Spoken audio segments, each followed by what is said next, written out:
This video is about Hiza Guruma and why it's called Hiza Guruma, or the knee wheel. Hi everybody, I'm Steve Scott, and I hope you enjoy this video on discussing the defining elements of Hiza Guruma, or the knee wheel. So let's take a look at it here.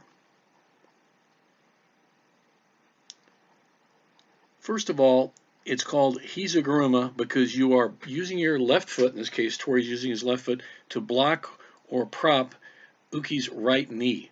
And he's wheeling him, using his hands to wheel him over. By the way, everything in this video is in my book, The Judo Advantage, and if you haven't picked it up yet, we certainly appreciate your support. So anyway, Tori is on the right, that's Wyatt Suling, and Uki is on the left, and that's Josh Lehman.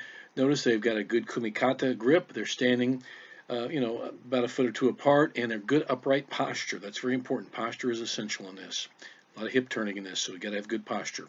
So Tori will be using his left hand to pull in a straight line. This is a straight line movement. As he does a taisabaki movement, starting with his right foot, he steps around to his right. That's Uki's left. And this circular movement is very important. And notice a good upright posture. The hips are starting to come a little bit closer, and you can see this taisabaki movement is creating this movement, this momentum that's going to develop here. Okay, at this point, as Tori does his taisabaki movement to his right, he puts his left foot, he props his left foot or blocks his left with his left foot on Uki's right knee. You notice how it's positioned just below the knee. Don't kick too high, too low. Right there, that's where you have the best optimum placement for control. Now you can see Tori is using a straight line of movement or pulling in the direction that he wants to throw Uki. So you can see with his left, he's pulling with his left in the direction here, and he's using his left foot to block Uki's right knee.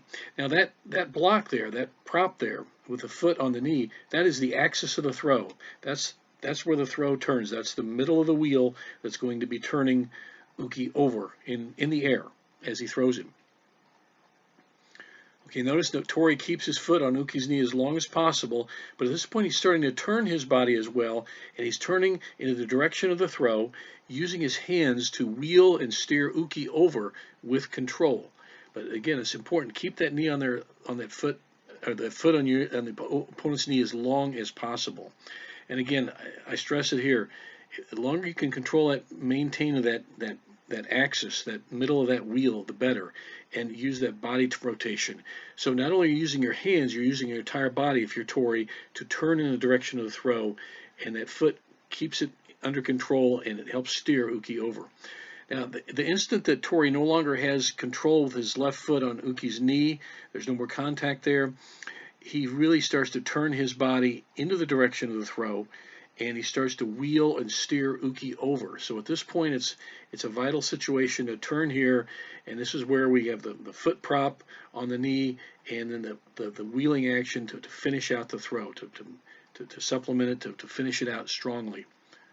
Throw's almost over at this point. Now Tori uses his hands to wheel and steer Uki over into the direction of the throw and onto the mat. He takes him down to the mat with a good finishing action, the kime or zanshin, whatever you want to call it. It's putting him on the mat right in front of him, right there, not too far away.